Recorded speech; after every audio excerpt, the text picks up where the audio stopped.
প্রতিটা মানুষ বেঁচে থাকে তার স্বপ্নগুলো আঁকড়ে ধরে। একেকজনের শখ একেক রকম। আর আমার বরের শখ হচ্ছে বিশ্ব ভ্রমণ করা আর ওইসব দেশে যেয়ে তাদের ট্র্যাডিশনাল ফুডগুলো ট্রাই করার। আমরা মালদ্বীপে গিয়েছি 31st নাইট উদযাপন করার জন্য। মালদ্বীপে যাওয়ার পরে আমাদের সঙ্গে এমন ঘটনা ঘটবে যেটা আমি কখনো আশাই করিনি। আসসালামু আলাইকুম, আপনারা সবাই কেমন আছেন? এয়ারপোর্টে নেমে আমার বর হচ্ছে সিম নিচ্ছিল। এখানে আবার আলাদাভাবে ইন্টারনেট প্যাকেজ কিনতে হয়। সর্বনিম্ন ইন্টারনেট প্যাকেজ হচ্ছে ২,০০০ টাকা। তারপরে বুথ থেকে কিছু রুফিয়া উত্তোলন করে আমরা বাংলাদেশ থেকে $১,০০০ নিয়ে গিয়েছিলাম মালদ্বীপে ঘোরার জন্য। এইখানে ইরামনির সঙ্গে কিউট একটা বেবি খেলা করছিল, দেখতে ভীষণ ভালো লাগছিল। তারপরে সামনে এসে দেখি বাইরে প্রচন্ড বৃষ্টি এবং বাতাস হচ্ছিল। দেখে আমার প্রচন্ড মন খারাপ হয়ে গিয়েছিল, রীতিমতো কান্না পাচ্ছিল যে এত কষ্ট করে এসেছি, এই কি দৃশ্য দেখছি আমি। অনেক বৃষ্টির মধ্য দিয়ে আমরা স্পিড বোর্ডে করে মাফুসি আইল্যান্ডে যাচ্ছিলাম। আমাদের স্পিড বোর্ডের ভাড়া পড়েছিল প্রতিজন $25 করে। বৃষ্টিতে ভিজতে ভিজতে আমরা হোটেল রুমে এসে পৌঁছাই। এই হোটেলটা আমরা বুকিং করি অনলাইনের মাধ্যমে আগোডা থেকে। এই রুমে ভাড়া পড়েছে হচ্ছে 10,000 টাকা। এখানে কিং সাইজের একটা বেড আছে, এখানে লকার সিস্টেম আছে, মিনি বার আছে, এখানে আবার কাপড় চোপড় রাখার জায়গা আছে। খাটের দুই কর্নারে আবার ডিম লাইট সিস্টেমও আছে। এখন দেখাচ্ছি ওয়াশরুমটা। ওয়াশরুমটা মোটামুটি বড়। এখানে শাওয়ার করার জন্য আলাদা স্পেস করে দিয়েছে। আর আমাদের রুমের ভাড়া হচ্ছে 10,000 টাকা। সেই অনুযায়ী আমরা অতটা স্যাটিসফাই না, কারণ এর থেকেও ভালো আমরা আশা করেছিলাম। কিন্তু এসে আমাদের কাছে মোটামুটি লেগেছে এই রুমটা। তারপরে আমরা একটু বাইরে চলে আসি ঘোরার জন্য। আর এখানে দেখতে পাচ্ছেন মাফুসি লেখা। এখানে এসে আমরা একটু মজা করছিলাম পরিবারের সঙ্গে। আমরা খুব এনজয় করতেছিলাম এখানে এসে, যে বৃষ্টির মধ্যেও আমরা সফল হয়েছি, আসতে পেরেছি। এখনো কি পরিমাণে মেঘ জমে আছে আকাশে দেখতেই পারছেন, পুরো মেঘলা হয়ে গিয়েছে। হঠাৎ করে এখনো গিরিগিরি বৃষ্টি পড়ছিল। এই অবস্থায় আমরা বের হয়েছি এখানে আসলে একটু ঘোরার জন্য। ইরামনিকে ওড়না দিয়ে ঢেকে রেখেছিলাম যেন ও কোনোভাবেই ভিজে না যায়। আর এখানকার স্থানীয়দের কাছ থেকে শুনতে পেরেছিলাম যে 4 থেকে 5 মাসের মধ্যেও এত বৃষ্টি হয়নি আজ যতটা বৃষ্টি হয়েছে। 31st নাইট উদযাপন করতে এসেছি। আর এই যে দেখেন মালদ্বীপের কি অবস্থা, পুরা বৃষ্টিতে রাস্তাঘাটের অবস্থা খুবই খারাপ। এখন চলে আসছি আমরা সুপার শপে। এখানে আসছি আমরা একটু ছাতা নিব ভেবেছিলাম, তারপরে চিন্তা করছি না, দার্জিলিং থেকে 2টা ছাতা নিয়ে নিয়েছি, এখন আর ছাতা নেওয়া যাবে না, আমরা রেইনকোট নিব।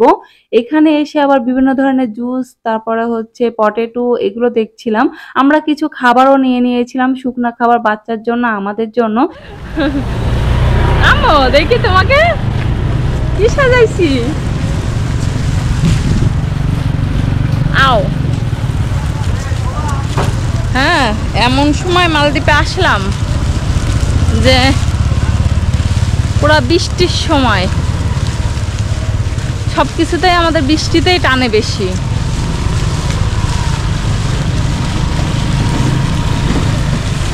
দার্জিলিং গেছি বৃষ্টির সময়, মালদ্বীপে আসলাম বৃষ্টির সময়।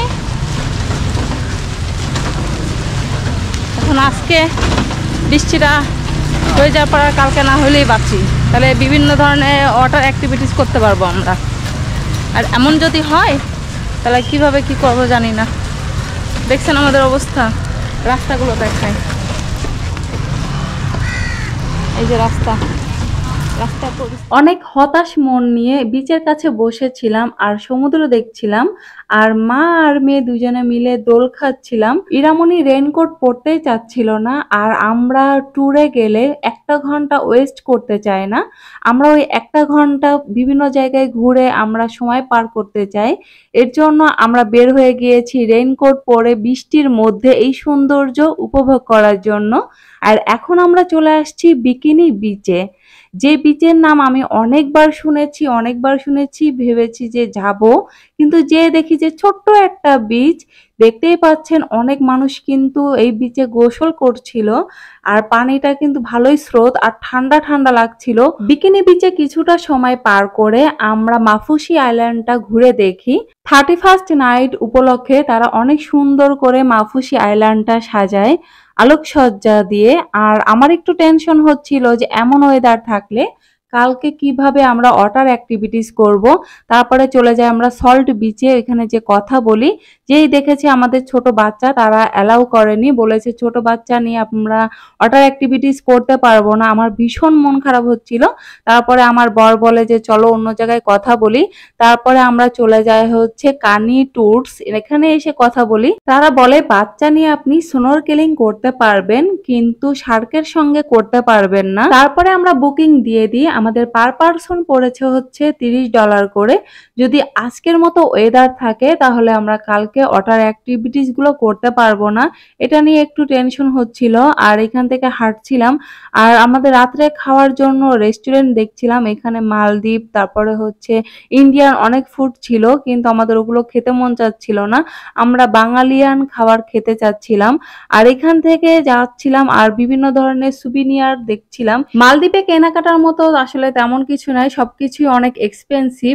আর আমরা যাচ্ছিলাম হচ্ছে আসলাম ভাইয়ের দোকানে বাঙালিয়ান খাবার খাওয়ার জন্য। মালদ্বীপে বাঙালি ভাইয়েরা সব এই রেস্টুরেন্টে এসেই খাই। আমরা খাবার অর্ডার করে বসেছিলাম, পার্সেল নিয়ে যাব রুমে খাওয়ার জন্য।